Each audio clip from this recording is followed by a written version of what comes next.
तहसील सोहावा डोमैली के नवाही इलाका दोहरा में 2 रोज कबल होने वाली बारिश के बाद नदी नालों में तुगयानी से घरों में पानी दाखिल हो गया था, लेकिन 2 दिन गुजरने के बावजूद इंतजामिया का कोई नुमाइंदा मुतासरा इलाके में नहीं पहुंचा।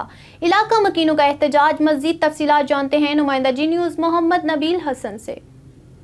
डोमैली के इलाका देरा में यहाँ पर 2 रोज़ कबल बारिश की वजह से बरसाती नाले में तुगयानी आ चुकी थी। पानी जो है वो घरों में दाखिल हो चुका था, जिसकी वजह से अहलियाने इलाका को शदीद मुश्किलात का सामना करना पड़ा है और ज़िला इंतज़ामिया का कोई नुमाइंदा यहाँ पर नहीं आया और ये शहरी हमारे साथ कुछ मौजूद है। आइए हम जानते हैं इनको क्या मुश्किलात दरपेश है।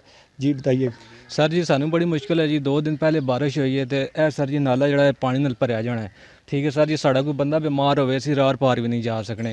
हुकूमत वक्त अगे इस्तदा है सर जी सानू तहफ़्फ़ुज़ फराहम किया जाए जी। कोई बंदा नहीं आया, सानू रिलीफ दिता जाए, मेहरबानी है तुहाड़ी सर। 2 दिन गुजर गए हैं लेकिन हुकूमत की जानब से कोई नुमाइंदा यहाँ पर नहीं आया दाद रसी के लिए। हमारी यही अपील है कि यहाँ पर एक दीवार जो है वो बनाई जाए ताकि हमारे घर जो है वो महफूज हो सके।